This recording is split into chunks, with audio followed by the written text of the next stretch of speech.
Hello and welcome friends, स्वागत है आप सभी का YouTube channel masters in ethical hacking में। और आज मैं आपको बताने वाला हूँ बहुत ही इंटरेस्टिंग चीज़, जो कि पूरा प्रैक्टिकल करके मैं आपको दिखाऊंगा स्टेप बाय स्टेप। तो काफ़ी इंटरेस्टिंग होने वाला है वीडियो। और अगर आप चैनल पे नए हैं तो चैनल को सब्सक्राइब जरूर कर लें। And this video is for educational purpose, hope so you will use it carefully.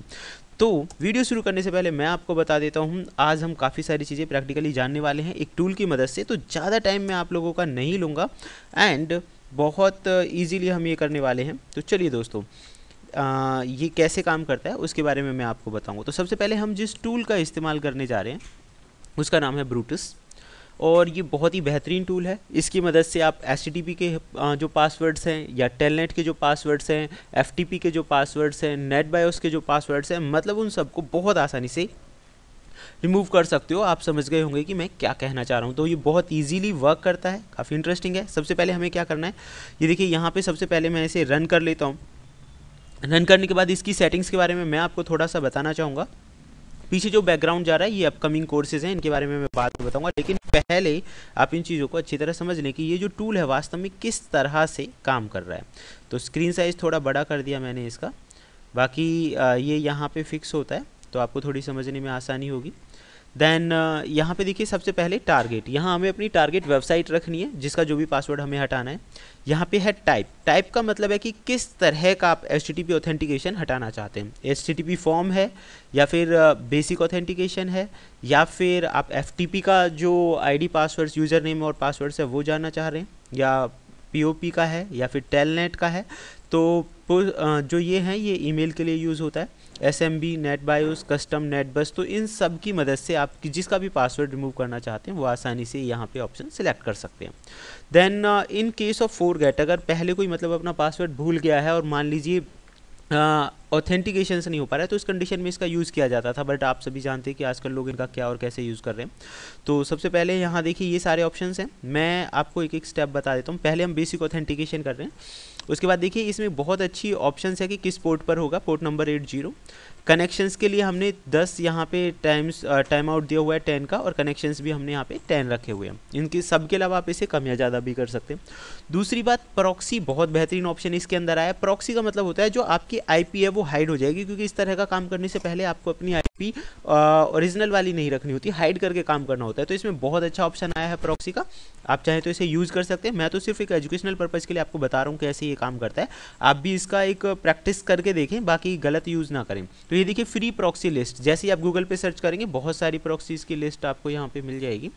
And यहाँ देखिए बहुत सारे पासवर्ड्स हमें, IP एड्रेस मिल रहे हैं, पोर्ट मिल रही है, कोड, अनोनिमिटी, HTTPS। तो ये मतलब प्रॉक्सी हैं, यहाँ से आप इन्हें कॉपी और पेस्ट करके इस्तेमाल कर सकते हैं। तो यहाँ पे देखिए जैसे कि मैंने अभी आपको बताया कि इसमें प्रॉक्सी का ऑप्शन मिल रहा है, तो यहाँ से हम प्रॉक्सी का इस्तेमाल कर सकते हैं। जो भी प्रॉक्सी आपकी SOCKS 5 है, 4 है, तो ये वर्जन 4.5 के हिसाब से, तो यहाँ पर अपना प्रॉक्सी एड्रेस लिख दीजिए। फिलहाल हम इसमें कोई चेंजमेंट नहीं कर रहे हैं क्योंकि हमें एक नॉर्मल टेस्टिंग करनी है। उन सब के अलावा देखिए HTTP बेसिक मेथड जो होता है हमारा हेड होता है, गेट या पुट भी आप इसमें इस्तेमाल कर सकते हैं। गेट मतलब कोई चीज़ हम कैप्चरिंग कर रहे हैं, पुट प्लेस करने के लिए।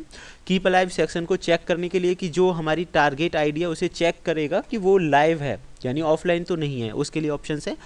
यहाँ पे हमारा मेन काम स्टार्ट होता है। यहाँ पे हमें फाइल सिलेक्ट करनी है, यूज़र नेम, वो फाइल जिसके अंदर यूज़र नेम आपने सेव कर रखे हैं, और यहाँ पे हमें फाइल लेनी है जिसके अंदर आपने पासवर्ड्स लगा रखे हैं। तो ये फाइल आपको इसी सॉफ्टवेयर के साथ मिल जाती है। हालांकि एक अच्छी फाइल, तो हालांकि जो अच्छी फाइल है, एक अच्छी फ़ाइल आप इंटरनेट से भी डाउनलोड कर सकते हैं। तो ये आपको अपना सोच समझ के इस्तेमाल करना है। उन सब के बाद हम देखिए यहाँ पे मैंने फ़ाइलें सिलेक्ट कर ली हैं, जो भी दोनों फाइलें हैं। फाइल सिलेक्ट करने के बाद आपको जस्ट कुछ नहीं करना है, यहाँ आप अपनी टारगेट वेबसाइट दे दीजिए। तो फिलहाल जो टारगेट वेबसाइट है, मैं आपको बता दूँ, आप सब इस पर टेस्ट कर सकते हैं। बहुत सारे लोगों को दिक्कत होती है कि भाई टेस्टिंग कहाँ करनी, तो टेस्टिंग के लिए एक बहुत अच्छी वेबसाइट है, आप इसे कॉपी कर लीजिए। और कॉपी करने के बाद एक और वेबसाइट है दोस्तों, ये testphp.vulnerableWeb.com, ये टेस्टिंग के लिए ही बनाई गई वेबसाइट है। यहाँ आप अपनी स्किल्स को टेस्ट कर सकते हो। तो मैंने एक वेबसाइट ले ली जो कि बैंकिंग वेबसाइट है यहाँ पे, और जो कि टेस्टिंग के लिए बनाई गई है, यानी कि हम किसी दूसरे की वेबसाइट को नुकसान नहीं पहुँचा रहे हैं, हम सिर्फ टेस्टिंग के लिए टेस्टिंग वाली जो वेबसाइट है उन पर ही इस्तेमाल कर रहे हैं। तो मैंने यहाँ वो वेबसाइट का लिंक पेस्ट कर दिया और मैंने यहाँ से कर दिया स्टार्ट। जैसे ही हम स्टार्ट करेंगे ये अटैम्प्ट करेगा, यहाँ आप देखिए परसेंटेज स्टार्ट हो गई और कुछ ही टाइम में, क्योंकि इसमें देखिए आईडी और पासवर्ड्स की लिस्ट थोड़ी थी, तो कुछ ही टाइम में हमें यहाँ पे आईडी और पासवर्ड से रिलेटेड जो इन्फॉर्मेशन है वो मिल जाएगी। ये देखिए यहाँ पे दो चीज़ें इसे मिली हैं, एक एडमिन और दूसरा मिला है जेसमित। तो ये यूज़र नेम देखिए यहाँ पे कितने सारे यूज़र नेम्स को इसने ट्राई किया है, फिर जो मैच हो गया है उसे ये यहाँ आपको दिखा रहा है आईडी और पासवर्ड की फॉर्म में। अब हम चलते हैं दूसरी स्टेप्स की तरफ। मान लीजिए अगर आपके पास सिंगल यूज़र है तो कोई भी एक यूज़र पे भी आप ये काम कर सकते हैं, मतलब पूरा मैं इसे रिमूव कर देता हूँ। तो सिंगल यूज़र मैंने यहाँ लिख दिया एडमिन। मान लीजिए मुझे यूज़र नेम पता है, पासवर्ड नहीं पता, तो उस कंडीशन में आप यूज़र नेम का इस्तेमाल कर सकते हैं। और मैं इसे क्लियर कर देता हूँ लिस्ट को, और यूज़र नेम मैंने एडमिन लिख के फिर दोबारा से स्टार्ट कर दिया है। तो आप देखेंगे ये अब ये एडमिन पे स्टार्ट कर रहा है, और यहाँ ऐसे कुछ पासवर्ड्स और मिल गया है एडमिन और एडमिन। तो यूज़र नेम एडमिन और पासवर्ड भी एडमिन है। तो ये इसने कैप्चर किया है ऑनलाइन। आप समझ गए होंगे कैसे काम कर रहा है। हम इसे ट्राई करके देख लेते हैं उसी वेबसाइट पे जाके। हमने यूज़र नेम और पासवर्ड तो डाला नहीं है, तो मैंने यहाँ पे लिख दिया एडमिन, और दोबारा से यहाँ पे मैंने वही नाम जो पासवर्ड था वो प्रेस कर दिया। अब मैं इसे लॉगिन कर देता हूँ। तो लॉगिन करने के बाद आप देखेंगे ये सक्सेसफुली लॉगिन हो गया है, मतलब हमें आईडी का जो पासवर्ड था वो हमें इजीली यहाँ पे मिल चुका है। तो इस तरह से आप इन वेबसाइट्स पे ट्राई कर सकते हैं।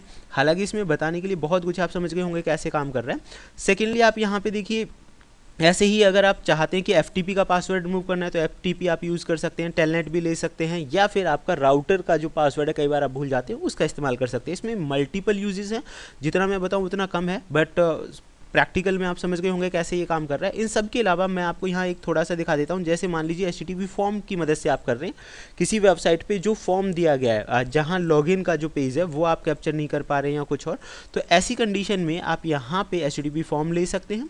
उस फॉर्म को आप यहाँ पे जैसे ही आप HTTP फॉर्म लेंगे तो मॉडिफाई सीक्वेंस का एक ऑप्शन आ जाता है, तो आप इसे ज़रूरत के हिसाब से मॉडिफाई कर सकते हैं। किसी भी वेबसाइट का नाम आप यहाँ पे ले सकते हैं। फॉर एग्जांपल मैंने यहाँ लिखा मास्टर्स इन इथिकल हैकिंग, जो कि हमारी वेबसाइट है मास्टर्स इन इथिकल हैकिंग, तो मैंने उसी वेबसाइट का नाम लिखा, और उससे रिलेटेड जो सीक्वेंसेस हैं आप यहाँ पे देखिए, फील्ड यहाँ पे यूज़र नेम सेलेक्ट हुआ पड़ा है। जो भी आप देखना चाहते हैं, यूज़र नेम देखना चाहते हैं तो यूज़र नेम, पासवर्ड देखना चाहते हैं तो पासवर्ड। तो मैंने यहाँ पे यूज़र नेम ले लिया, फील्ड नेम हमारा यहाँ पे सेट ही है, और आप चाहें तो कोई नाम भी दे सकते हैं अगर आपको पता है। उसके बाद लर्न फ्रॉम सेटिंग्स कर दीजिए। जैसे ही आप ये करेंगे रिट्राइविंग करेगा पेजेस को, और इससे रिलेटेड जो कुकीज़ हैं, सेशन है, बहुत सारी इन्फॉर्मेशन आपको यहाँ कैप्चर करके दे देगा। तो बहुत इजी है इसका इस्तेमाल करना। हाँ, इसमें थोड़ा टाइम लग सकता है बिकॉज़ वो कई चीज़ों पे डिपेंड करता है, नेट की स्पीड पर भी डिपेंड करता है और बहुत सारी चीज़ें। तो आप समझ गए होंगे ये कैसे काम कर रहा है। एंड सॉरी, मैंने उसे खुद ही जानबूझ करके लिखी है क्योंकि पर्सनल वेबसाइट्स कुछ चीज़ें मैं आपको हाईलाइट नहीं कर सकता हूँ। बाकी आप समझ गए होंगे कैसे कैसे आईडी और पासवर्ड को कैप्चर करता है। तो ये था हमारा आज का वीडियो, और नेक्स्ट सरप्राइज़ आप लोगों के लिए ये है कि बहुत जल्दी ही, यानी कि 29 फरवरी से बहुत जल्दी आपको एक सरप्राइज़ मिलने वाला है। हमारे जो अपकमिंग कोर्सेज़ हैं वो आने वाले हैं, वो भी आपकी कॉस्ट पर, जितना आप चाहते थे उसी कॉस्ट में वो आपको कोर्सेज़ मिलने वाले हैं। तो बहुत ही बेहतरीन ऑफ़र है। देन फिलहाल के लिए सिर्फ इतना ही। मिलते हैं नेक्स्ट वीडियो में। आपके जो भी व्यूज़ हैं वो हमें कमेंट करें। Thank you friends.